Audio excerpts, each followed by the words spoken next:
What is happening in the UK economy? Are we on the verge of a recession? Was the Chancellor of the Exchequer and the Prime Minister, Liz Truss, right to announce the measures they did in their mini budget? We were just getting over COVID, trying to deal with the impact of the invasion of Ukraine by Russia, a massive spike in energy prices and associated inflationary pressures, and now this. What is the likely impact on property prices? I am already hearing people say that there is likely to be a drop in house prices by up to 15% at least. The new government seems slashing taxes is the best way to tackle the UK's economic problems. Is this true? The director of Institute for Fiscal Studies, Paul Johnson, tweeted the following: £45 billion worth of tax cuts. This is the biggest tax cutting event since 1972. The Chancellor said the reason for such drastic measures is to stimulate economic growth, tackle inflation, support businesses, and help thousands with rising costs of living. If that's true, why did the markets react the way they did? Has the new Prime Minister made a massive mistake? Please do me a quick favour and hit that subscribe button, it helps more than you think. Since the announcement of the mini budget by Kwasi Kwarteng on the 23rd of September 2022, the financial markets have been in turmoil. The pound hit an all-time low against the dollar. It fell nearly 5% at one point to $1.03, its lowest level since 1971, as markets questioned the ability of the UK government to manage the UK economy after announcing unfunded tax cuts. 5 key mini budget announcements and what they mean for you.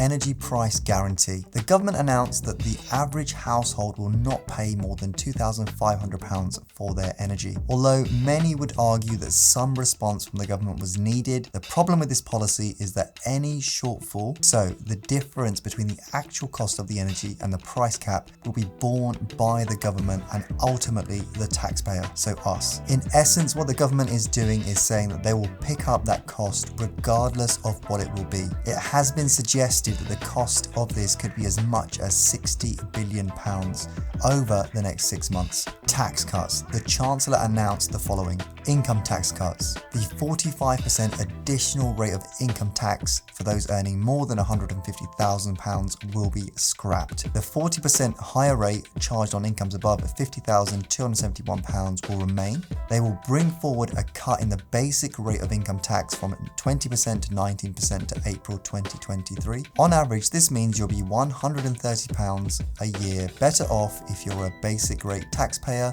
and £360 a year better off if you're a higher rate taxpayer. The Chancellor confirmed the 1.25 percentage point national insurance rise introduced earlier in the year will be cancelled from the 6th of November. Bankers' bonuses. The Chancellor confirmed that the bankers' bonus cap will be scrapped to reaffirm the UK's status as a leading financial centre. He says the bonus was failing and all it did was push up basic salaries of bankers or drive them outside the UK to Europe. Business tax cuts. The Chancellor says next year's increase in corporation tax from 19 to 25% will be cancelled. It will remain at 19%. Stamp duty. In the current system, there is no stamp duty to pay on the first £125,000 of a property's value. It will be doubled to £250,000. The threshold for first-time buyers will rise from £300,000 to £425,000. The maximum property value for first-time buyers relief will rise from £500,000 to £625,000. These are permanent cuts, so you are not under pressure to buy and sell your home before a stressful deadline to get the stamp duty cut saving. You may recall the stamp duty holiday introduced by the former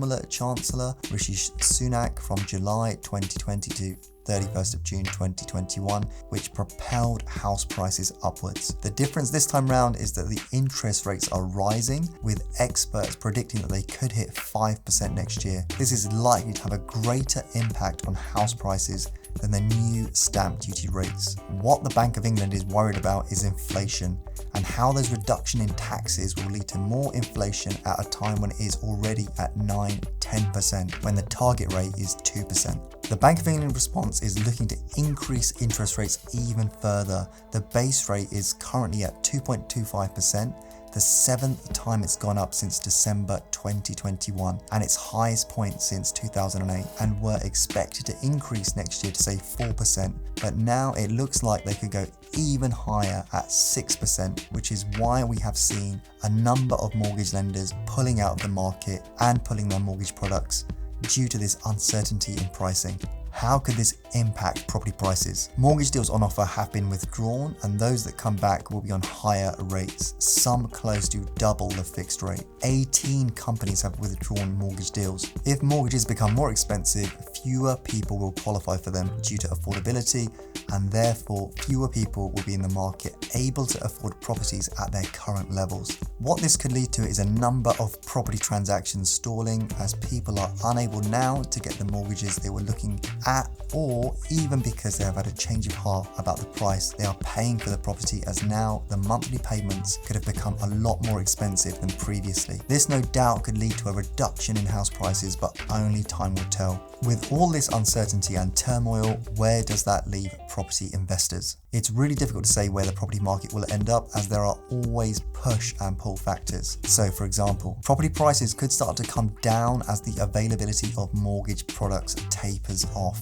Mortgage products become more and more expensive, and borrowers face unaffordable monthly payments. If the Bank of England decides to raise the Bank of England base rate, then this could also have the same effect as above. It could be argued that suddenly the stamp duty savings become irrelevant if home buyers can no longer afford the mortgage in the first place. For property investors, this could represent a good opportunity. With so much uncertainty in the market, what sellers will be looking for is certainty and speed, especially if they need to sell because they are in a chain or because they fear a slowdown in the market in the year ahead, and so want to lock in a price now. This is one of the reasons I use bridging for all my purchases. It's fast and allows you to act quickly and be in a better position compared to someone who needs a mortgage, and as a result is liked by sellers and agents.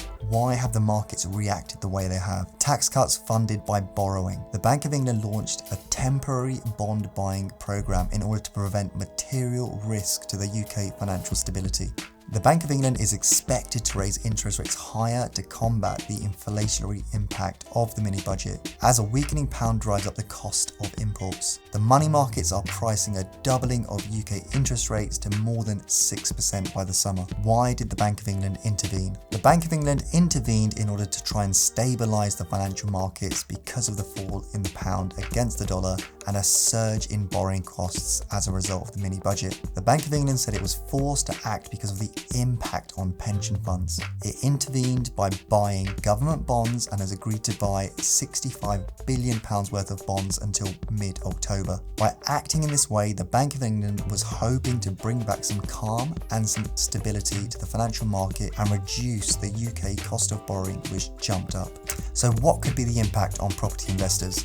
I view property investing as a long-term investment, and when I mean long-term, I mean long-term. I'm looking to build up a buy-to-let portfolio for the capital appreciation and monthly cash flow. Even if the cash flow takes a hit due to increase in mortgage rates, then I will look to increase rents if I possibly can. But property investing is no different to investing in any other asset classes. If you held stock or shares or commodities, then just because the market started to go down, then you wouldn't start selling them. If anything, what professional investors do is double down. They would be looking to buy more shares in the hope that they are buying at the bottom, and then they would be looking for the stock to go back to its steady state. If you are on a fixed rate buy-to-let mortgage, then the best thing to do is, again, sit tight. If your buy-to-let mortgage deal is coming to an end, then I would be working with your mortgage broker to see what options are available to you. With a higher mortgage, there might be the possibility to increase the rent if rents have increased since your last rent review. If you are looking to start investing, I would recommend making sure you use the B4R property investing model I developed to ensure you are adding a significant amount of value